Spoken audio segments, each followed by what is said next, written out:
My name is Carolyn, and if you've ever wondered what it's like to go to therapy and have your doctor be a literal psychopath, do I ever have a story for you?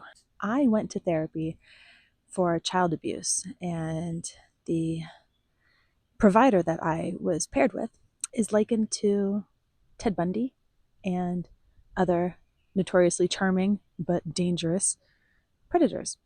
So let's start at the beginning, okay? I was a new mom. I was married. I had a 3-year-old child at home, and I decided it was time for me to handle my toxic past and hope to not pass it on to my son. So I went to therapy, and that call where the doctor said that he would not make it worse was the beginning of really what destroyed my life. First, I reached out to the practice that he worked at, and I don't know who assigns the providers to the patients, but I have a feeling that from the very beginning, he had gone onto my social media and knew that I was a new mom, that I was married. And so I think from the very beginning, he kind of knew that I was a perfect target because I wasn't supposed to say anything. I was supposed to stay quiet. I would have too much to lose by going public. So I do very much feel like I was targeted from the very beginning. I would love to be able to break down how this all happened. Um, Narcissistic abuse and psychopathology, they very much have predictable patterns.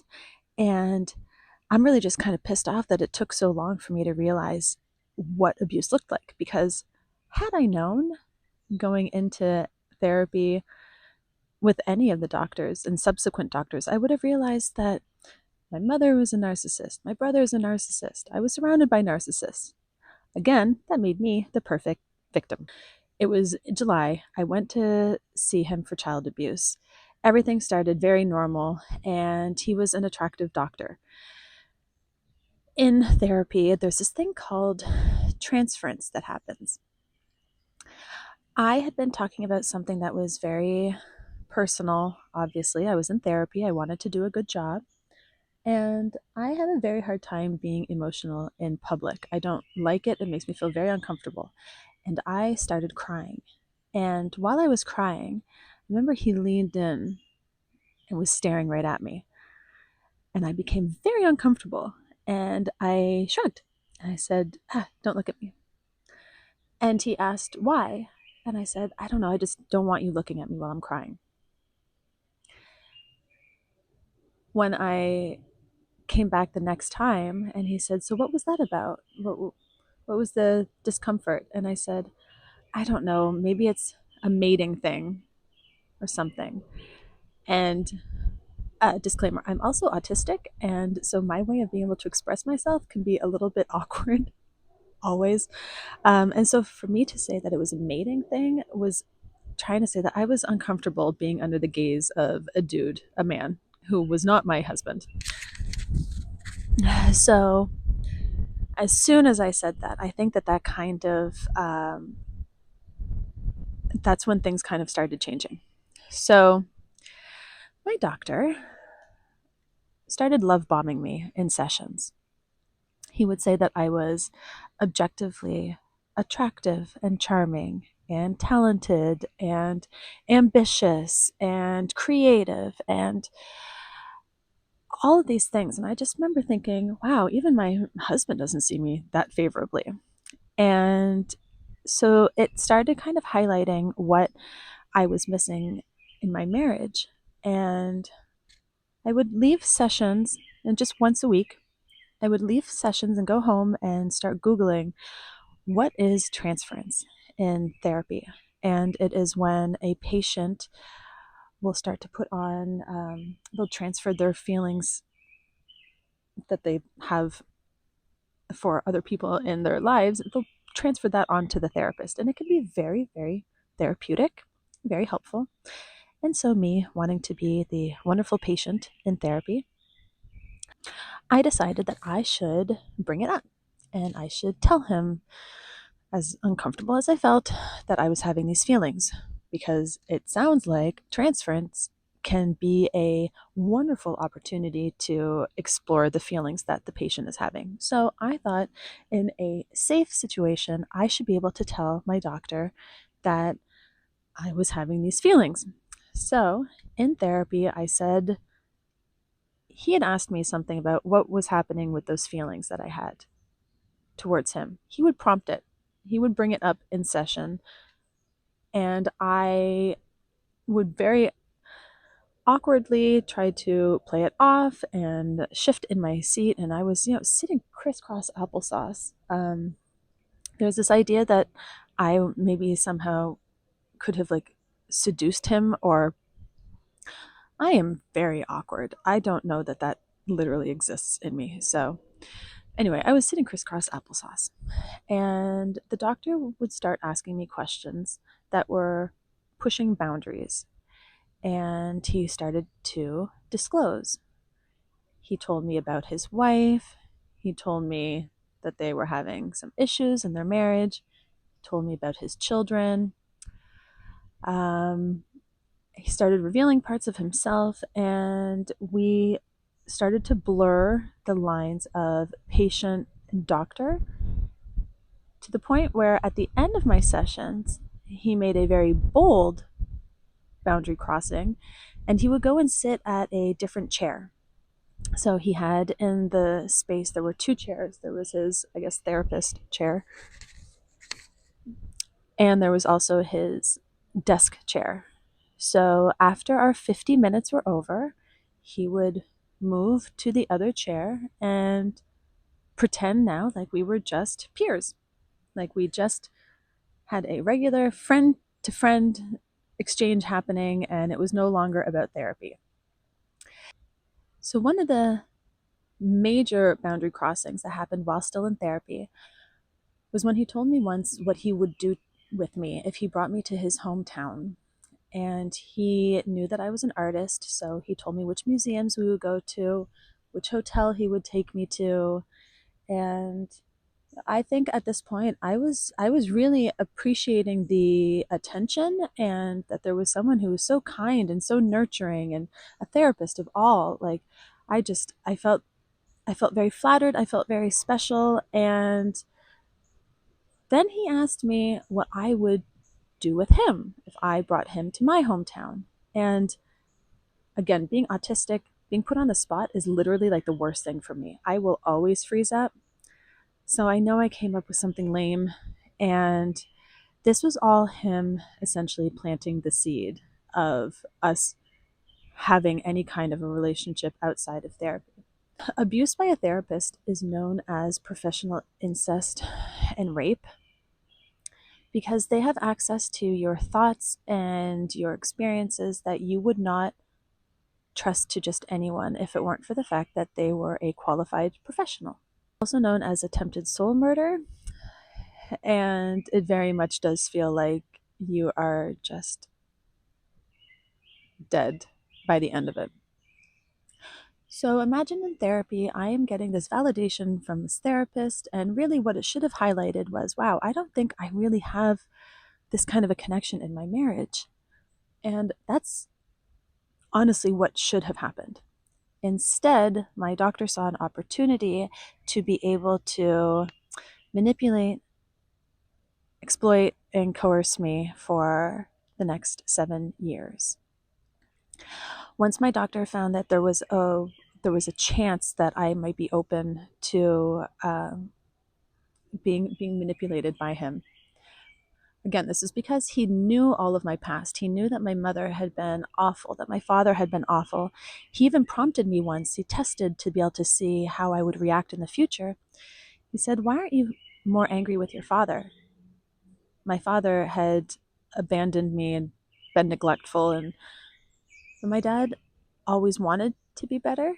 And I always gave him the benefit of the doubt and felt like a person who is able to be accountable and take responsibility, I have a lot of forgiveness for them. Psychopaths target people who are easygoing, who go with the flow, who want to get along, who are very forgiving, who are loyal and aren't going to tell secrets. and who put others ahead of themselves always. So my doctor knew all of these things about me. Incidentally, this is why predators in therapy are so dangerous, and there needs to be far greater regulations, because the damage that can be done to a patient is catastrophic, really. So once my therapist realizes that there's a chance that he can get what he wants from me, he decides that therapy is done. I've shared everything I need to, and I'm fine. I am cured. So in therapy, he says, "All right, well, I don't think we have anything else to discuss. I think you're done here." And I remember being floored. Like, what do you mean I'm done here? I have years still to unpack. It had been only 3 months that I had been in therapy, and I knew for a fact there were way more things that I needed to cover with him. I immediately felt defensive, upset, scared, anxious, because abandonment is exactly the reason that I had gone to therapy in the first place. My mother had abandoned me and my father had. So this therapist who had started to make himself such a lovely human in my life, suddenly wanting to end that relationship with me was very traumatic. And this is the trauma bond. My doctor says that we're done and I don't need any more therapy, and I get very upset. I say, "All right, then you're fired. I do not want to come in for another final session to end things," because I thought that I would probably be a crying fool and didn't like the idea of publicly embarrassing myself in front of him. So I said, "You're fired." And I said, "You're so tone deaf. I came to you for abandonment, and look what you're doing." He replied by email to answer the phone call. He was going to call me on Wednesday. He said he was going to call me on a Wednesday at 3 p.m. My life would never be the same. On Wednesday at 3 p.m., my doctor calls me and says in French, because I am French Canadian, "I am in love with you." And I gasped because I had no idea that that was what he was going to say, and I could not believe it. There's a crane right in front of me. It is the most gorgeous crane, and I have to think that that is a sign that things are going to get better now that I'm telling my story and hoping to get it off my chest. So he tells me that he's in love with me. Mm-hmm. And from that moment on, I was in a no-win situation.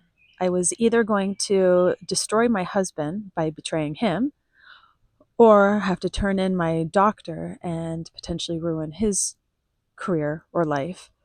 And also, at the time, I think I definitely felt like my dreams were somehow coming true. This man who had seen so many relationships and marriages had fallen in love with me. That felt kind of like the lottery. It's also kind of how cults work. So now it doesn't feel so special, more premeditated. So he told me that he was in love with me and said to meet him. And so I met him for coffee. And then that kind of just kept snowballing. And he didn't even make the first move. When we had our first kiss, he made me kiss him, because I'm telling you, the whole thing was just so calculated. He wanted to be able to say that I had done everything to him and that he had just been like this poor victim of me and my seductive womanness. I'm going to spare the details right now. We're going to kind of go through this really quickly. It was a couple months of insanity that included hotel stays and just me doing things that I am absolutely not proud of. I feel ashamed and humiliated. We can look up a complex called the Madonna and WHORE complex. And I feel like that's what I was. Um, Once he realized that I was willing to leave my husband, because I absolutely believed in this fantasy, my doctor had us planning our wedding. So again, I was supposed to be the perfect target, right? I was supposed to have too much to lose, and so I wouldn't tell on him. As I was falling more for the lies and really believing the fantasy and the fairy tale that we could be together, I moved further and further away from my husband. And to the point where I signed a lease and was going to move out with my son. When that happened, my doctor flipped his lid and said, I never told you to do that. I thought you and your husband were happy. Why is this happening? And he blocked me. He had done this already a couple times using silent treatment and blocking and stonewalling to be able to create this panic state in me. And that was, again, very traumatic and very anxiety provoking. So therapy lasted 3 months. At the end of it, my doctor told me that he was in love with me. He used me and manipulated me for the next 4 or 5 months, and then things just ended catastrophically. I tried to put the pieces back with my husband, and we tried to move on. I got pregnant, and I know for a fact that my doctor would have been stalking me online, as he would have done in the very beginning. So, when I was 9 months pregnant, my doctor suddenly reappears in my life. And that was one of the worst moments of my life, because that moment I felt regret for the baby that I was carrying. I thought that somehow I had messed up what at that point still could have been a really good love and real love, and I thought I had just really screwed it up. Another 4 months of terrible cycles of highs and lows, of him convincing me that no, this time he means it, we're really going to be able to do this together, that my baby is not just my person to worry about, it's our issue to worry about. So I believe him again, fully, completely, 100%. My husband at the time was not being the best caregiver either, and so the highlighting or the contrast of feeling like someone cared so deeply about me, I just, in that moment, I realized that I could not continue my marriage any longer, and that was the beginning of the end for that. And just as I was dealing with postpartum depression, my doctor decides suddenly he cannot do this. Oops. And sorry, he's got to go again. So he blocks again and vanishes. And I cannot tell you the devastating effects that that had on my mental health. These cycles of abuse that keep you stuck, and especially already having had complex PTSD before going to therapy, it was a cruelty like no other. He kept me on a loop by promising things that were never going to happen. And so I would keep having these false hopes, and he knew that it was never going to be something that materialized. I had gone to therapy with another provider during this time, and as I was making progress and understanding more about my inner child and what was happening with my mother and other relationships, the patterns became more and more clear and more consistent. And then I started realizing, oh shit, I think that my doctor is a predator, and I think that if I don't say anything, I have a feeling that he's going to harm other people. He works with students, he works in universities, and I definitely felt like I was not the only one. Why did I finally come forward and seek help? think I did a Google search for him to be able to see if he'd written any papers. He's an author of books on ethical boundaries in therapy, which is hilarious and not at all. And so I had gone online and I saw that he had just presented at a law and ethics conference, and I felt like throwing up. I could not believe that this man who had harmed me, and by the end of it, I had seizures from the stress. I'll see if I have a photo I can put up. I had a seizure once in my kitchen that resulted in me losing all control of my body, and I cracked my chin on the counter. When your nervous system goes through intense psychological torture, it manifests in crazy ways, and mine manifested in having seizures. I believe they're called non-photogenic epileptic or non-epileptic photogenic seizures. So I had, and at this point, honestly, if I had not had children, I was very much going to consider ending my life because it was just repetitive cycles of abuse.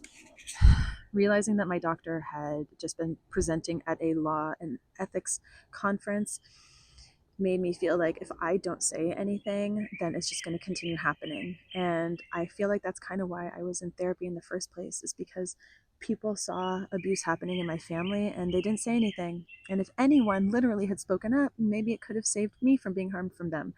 And so all I could think is my not coming forward is going to allow him to hurt other people.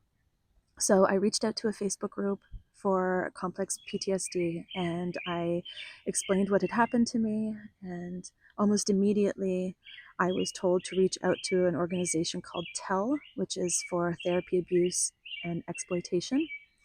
And I was told to watch all the documentaries about Ted Bundy, and that my doctor is a psychopath, and that the methods that he used included love bombing, gaslighting, DARVO, which is deny the attack and reverse the victim offender roles. And that was extremely clear from all of the emails that I had that I was able to send this organization. So we're going to wrap this up. With the organization, with the information that I had, I felt strong enough to be able to bring my doctor to justice. I filed a report against him. He did end up losing his licenses. Unfortunately, not all of them. And there's many lessons that I learned about insurance and therapists, and civil lawsuits and therapists, and how law firms will not sue a therapist because, well, first of all, therapist insurance does not cover sexual abuse.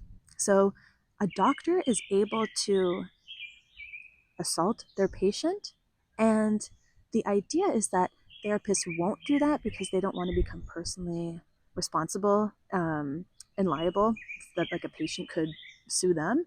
But what happens instead is when the patient then tries to find a lawyer to be able to represent them, there's zero incentive because there's no insurance or sure money guaranteed after we win, which I reached out to so many law firms and they all said it was egregious, and yet there was nothing that we could do. So we'll talk about that another time. Being abused by your doctor is so common. We don't talk about it. Now, in a full circle moment, I actually work with the organization that has helped me. And so I am privy to some horrendous cases of abuse by therapists, psychologists, psychiatrists, whether it's in the military or civilians or in schools or just even, it's everywhere. So we're going to try to educate and make sure people understand why it's so damaging. I would have listened to my doctor say almost anything. I absolutely trusted him, and my spine has completely broken. I now care very much about protecting other people instead of just blindly loving people to be able to get that need met. So, if you have been harmed by a therapist, if you feel like they have crossed boundaries, please reach out either to me directly or to tell@therapyabuse.org. We'll try to help you, see if there's anything that we can do to be able to guide and support you. We are a group of peer support individuals, responders who have all been through it. Oh, and just one other thing. People always say, well, why didn't they come forward? Why didn't they say anything? I don't think the majority of humans have any idea how difficult it is getting justice when you do actually speak out. People don't want to know. They don't want to know that doctors are able to be predators. So the justice system isn't set up for it. Your friends don't really want to hear it. They would much rather think that it's something wrong with you than with the system. And yeah, we'll talk about all these things on this channel because I feel like there's no reason that I should have gone through this for nothing. After the state prosecutor reached out to me and said that the doctor had admitted to abusing me and was losing his licenses, he said, Carolyn, now you can finally move on and put this behind you. And I said, respectfully, there is not a world in which I ever put this behind me. This has forever changed every part of me.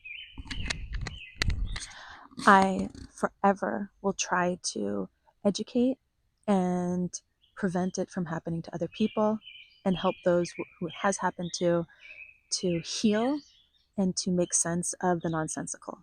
So, thank you so much for listening. In other videos, I will explain what the process looked like for reporting my doctor, and some, I don't know, other things that have come up that have just not really been pleasant. Thank you so much for listening, for paying attention to this. And if you know anyone who's being harmed by a professional or a mental health provider, share this with them. Let them know that they're not alone and that anything that has happened to them is 100% not your fault. Also, I want everyone to know patients cannot consent. Okay? The relationship between a doctor and their patient is non-consensual. So, just like a parent-child, there's a power imbalance that from the very beginning exists. And that is why doctors should not be having relationships with their patients, because people like me, well, we're not working with actual free agency. Thank you so much for listening. Patients cannot consent.